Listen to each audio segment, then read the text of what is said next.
Alright, so guys, hello, what's up, how y'all doing? I believe you're doing great. I believe you're having an awesome Sunday. I believe the day is going perfectly well for each and every one of us. And I pray that we will all soar high in Jesus' name. Alright, quickly to the major thing we have to discuss today. Today is the Global Recycling Day, and as an organization, we are out to equip the minds of Africans towards environmental conservation, and we are partnering with people that have this dream and have this goal also as organizations. And we today have decided to have a discussion with someone that we know is a reputable person in the environmental business. And today we have with us Mr. Olumide Idowu. Thank you very much. You're welcome, Mr. Olumide. Today we'll be talking about some things on environmental conservation to commemorate the Global Recycling Day.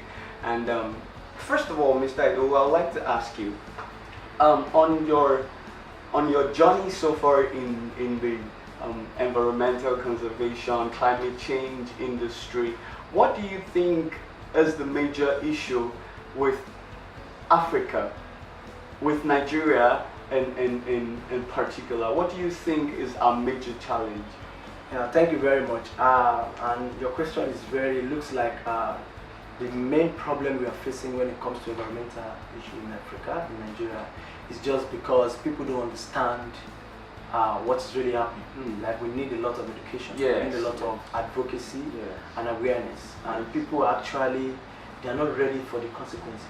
Because as time goes on, we begin to see it has already started happening, because climate change just looks like a time bomb. If it explodes, everybody dies. So yes, it's really happening in Africa, it's happening in Nigeria, and there are a lot of factors and a lot of things that is actually making us to see the need that we need to take action.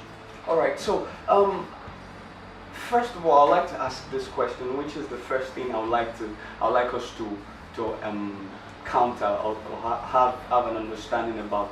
What do you think, looking at the disposition of the regular human in Africa, the way we in Nigeria, the way we think, and the way, for example, I remember during the days when I was in the university, the early days, when I'm traveling to my school, I remember back then in the bus, probably someone buys a bottle of drink, and after the person is done with the drink, the post-consumer bottle that the person has with him, the person ends up throwing it out the window.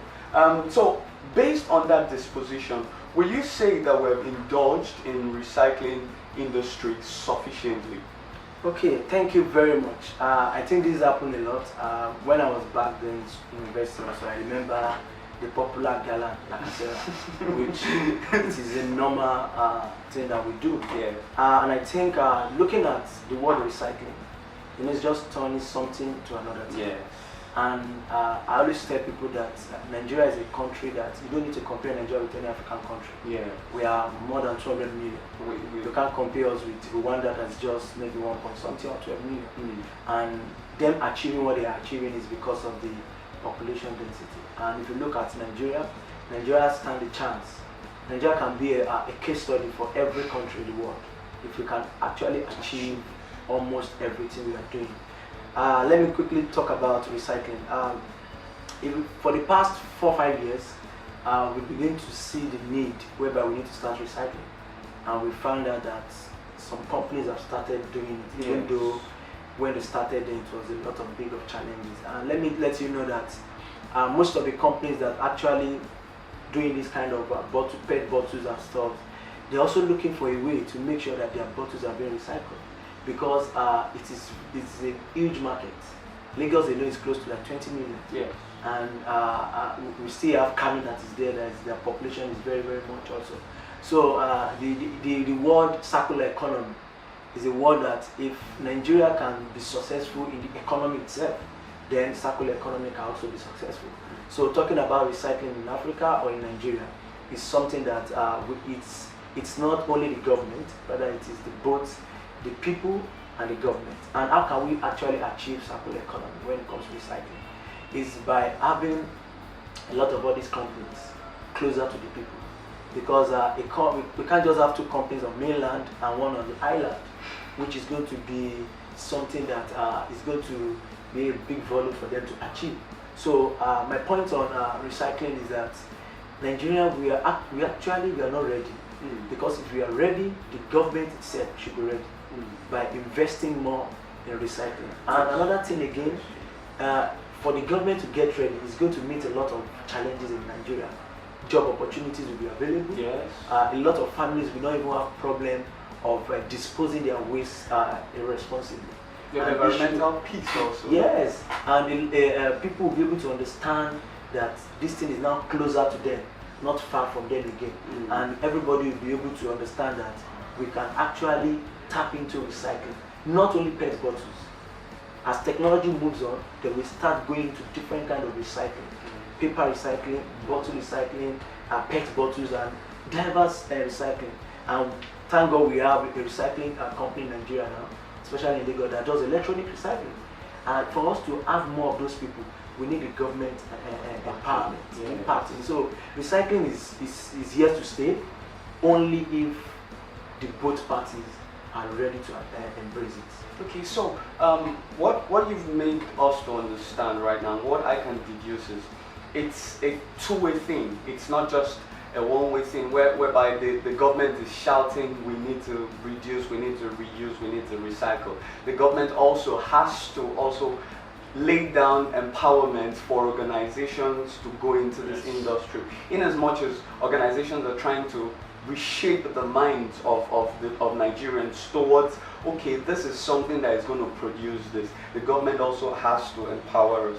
All right, so looking at the fact that technology is the main thing going on right now, the world has gone digital. Looking at the access of information that one has access to nowadays compared to back in those days, we're talking about the 80s, the 90s. Even a 6-year-old child right now has access to information from different parts of the world. What would you say has been the contribution of technology towards climate change? Let me give you an example, and this is one of my visions for the next 5 years.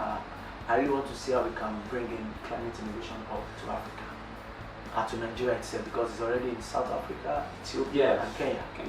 And that's one of my dreams, and I'm very sure it's going to happen. So looking at technology, there's this normal scenario about Yaba, that Yaba is now going digital, because we have a lot of bulbs around the place. And I remember May 1 actually are now issuing access to internet to some companies over there in subsidized rate. That's like the Silicon Valley. Exactly. Of Nigeria. They want to talk. And if you see the plan and everything, it looks so nice. But one thing again is that, in as much that we are looking at technology, we also need the experts, people that actually can deposit that training, that potential into young people. Every young people have started, tapping into one or two things. We have servers management. We have people that are doing mobile apps. There's even a web app. A lot of things going on. But when you look at climate change, when you look at environmental activities, we have little or low technology that is present in. I don't even think we don't even have any technology or a mobile app or an innovation that can change this. Let me tell you, the only technology we have now is digital storytelling, which is one of the things my organization is doing. And because of this investment, because of this huge amount of fund, we can actually tap into it. I remember when I traveled, I noticed that there's not a technology that can clean the dust. When you wake up in the morning and you want to dust your hair, there's a technology that does that. And for Nigeria to tap into that, we're going to go a long way. Like we need to buy environment. Exactly. So we need to. So when you're looking at technology, I can say that I'm not talking of website developers. I'm not talking of. I just want to do a project management for a company. I'm talking of technology that can change something to another thing. Very good example. Let's look at recycle point and recycle. What they do is collection. Yes. So what is going to happen to the PET bottles they collect from us? Who is going to recycle those PET bottles? they are doing their part when it comes to recycling. Yes. Then they sold that bottle to some companies That already have the equipment to crush So the those bottle. equipment, how many companies can tap into it? That's a very Those very equipment, vital. if the government can take responsibility also to have such equipment, it's going to open a lot of doors to young people, even the older generation, especially empowering women.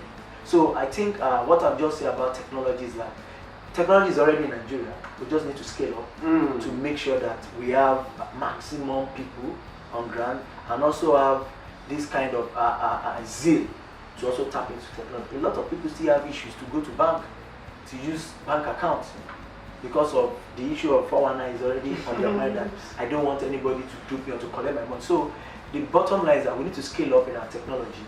We also need a lot of expatriates that can deposit that training and the potential into us so that we can move on. And climate change innovation, climate change technology needs to get into the country for us to move forward and to make things very fast. Awesome. So, before you were about to talk, I don't know if you would want to share more light on that, about how your organization, our own organization, is how to solve the problem of education. As we established earlier, we believe that the lack of adequate knowledge in this phase of life is what causes the result of the things that we see nowadays in the country. So you're about saying that you have a dream for 5 years and to run through a five year term. What is the dream about? What is that solution you want to provide? Okay, so one of the things I'm looking at in the next 5 years, and that is just what I've been working towards, is to have an innovation that can bring innovative people together and solve environmental problems. Let's leave the word climate change. Let us look at environmental problems. Why I say environment? Because a lot of education has made us to know that people don't even believe what the word climate change At all. Yes. So it's going to be very, very hard when you want to challenge or when you want to solve a problem. You're mentioning the word climate change. So I always bottom it to say, okay, environment, and that's why my organization is focusing on environment, health, and education. So the environmental part of what we do is to see whereby we can have coalition of young people, tech guys, that can come up with solutions that can solve problems. Let me give you an example. I visited Ethiopia Climate Innovation Hub, and I was able to see that a young guy comes up with a technology that all the papers we use here, he turned those papers to different stores. And this technology was given to him free of charge for the span of 1 year.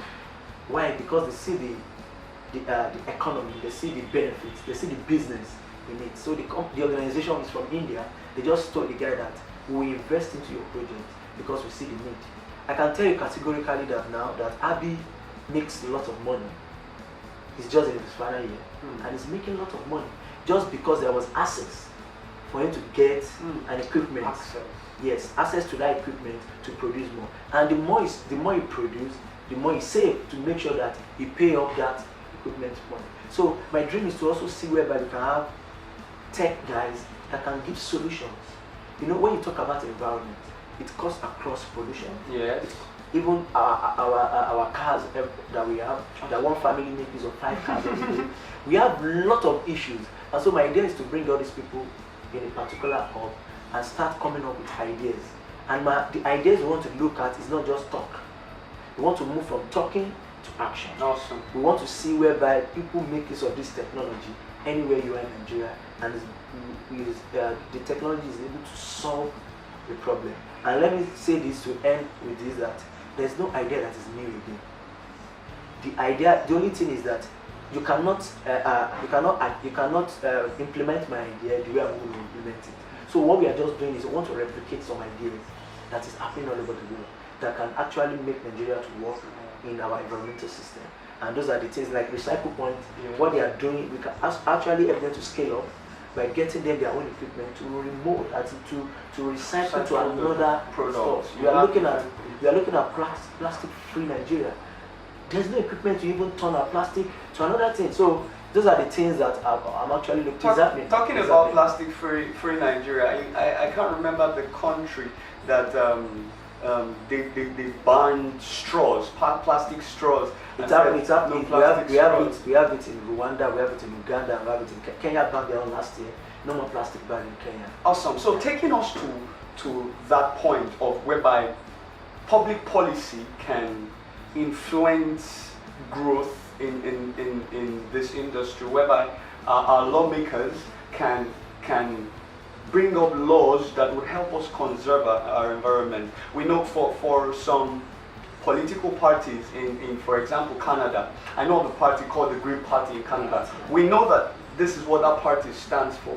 It might not be that case in this part of the world, but we can have people that believe in this thing. And talking about policy making, what policy do you think can be implemented to support the recycling industry and aid the acceptability of recycling in the environment?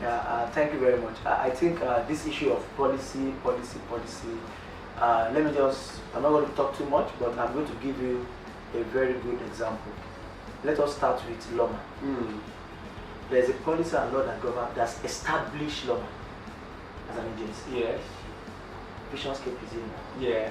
What is the policy and guiding, and what is the law that established? So awesome. is Visionscape a business entity, or is it a government entity that wants to solve the need of the problem of the people? I was sorry to cut it short, but I was startled in a way, because I remember at a point we thought we were solving, but environmental issues, you need to have covered the ground. We thought Lagos was looking at Lagos, for example, now where we are right now.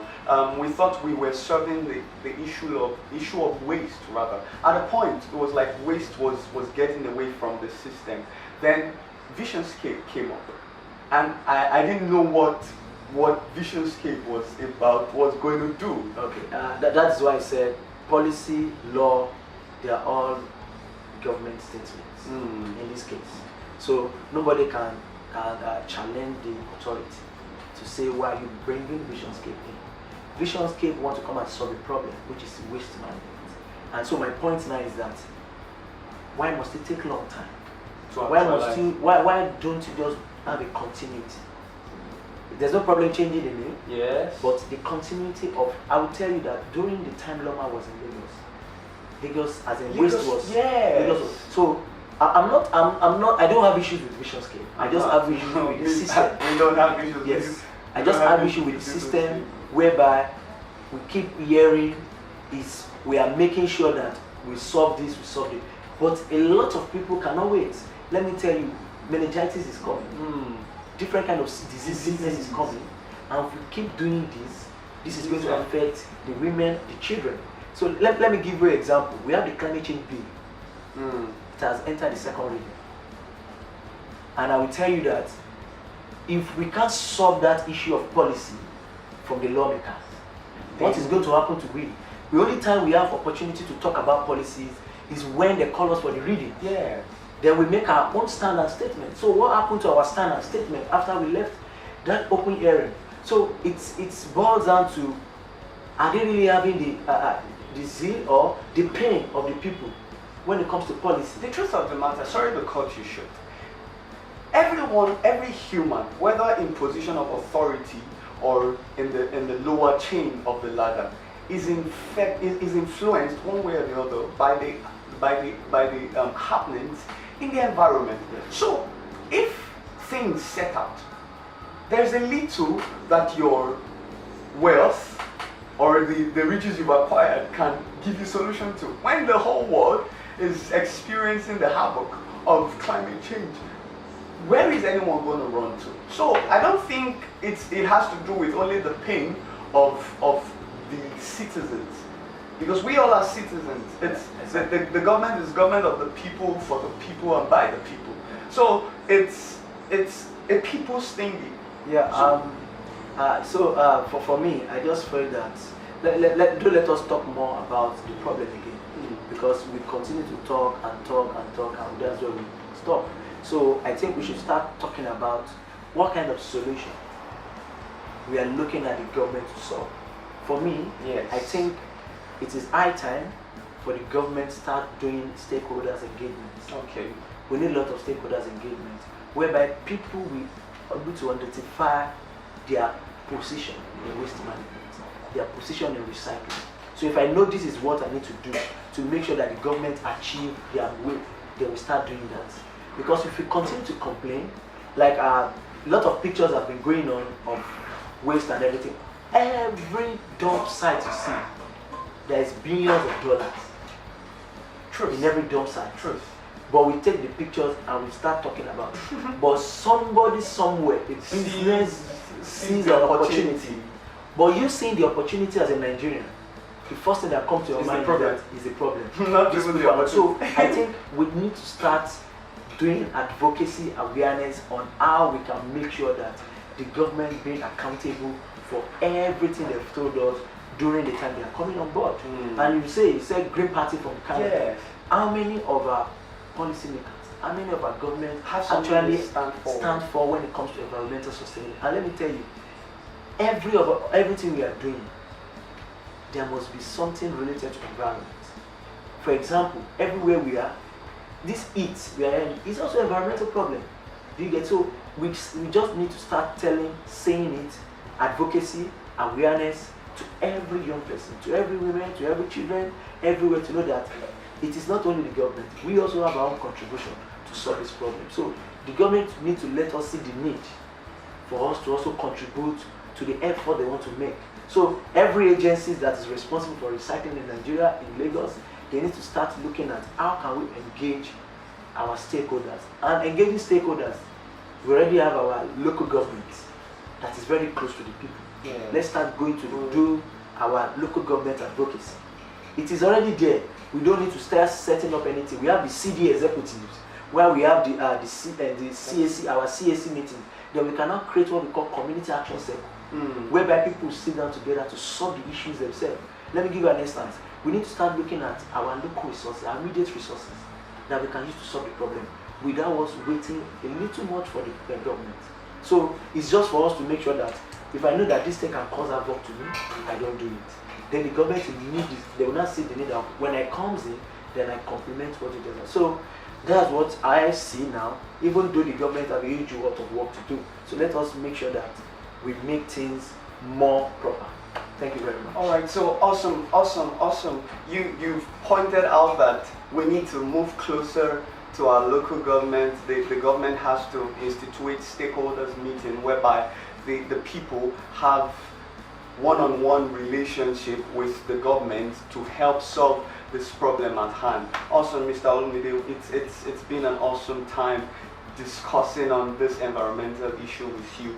And I don't know if you have anything that you would like to send out to the youth, because I personally believe that it's the youths that need to sell out this message. Nigeria has like the largest population of youths in Africa, and so we need the youths on board. So what's your message for the youths? Okay, so a simple message I always have for the young people is that don't wait for anybody. Why you don't wait for anybody? Try to make use of the local resources, the resources you have at hand. Let me tell you, one tweet can change somebody's life. One post on Facebook can change somebody's life. One interaction with people on the street can change somebody's life. Don't be scared to tell people that don't throw that away. Keep it, or you can even keep it in the bus. When the guy is sweeping his bus, he clear it off. And let us make sure that it is not only us that can achieve the sustainable development goals. The government also have their own niche. Let us move closer to the government so that they can move closer to us. Awesome. We also have a responsibility. So we plan our work, then we work out our plans. Awesome. So, guys, as Mr. Olumide has said and as we've established today, we need to plan out our work and work out our plan. And I pray that Nigeria gets to that place where we can confidently say that we are conserving our environment, and Africa can confidently say as a continent that we are conserving our environment. From here, I would like to say Happy Global Recycling Day 2018 to you guys, and God bless Europe. Thank you very much. Thank you.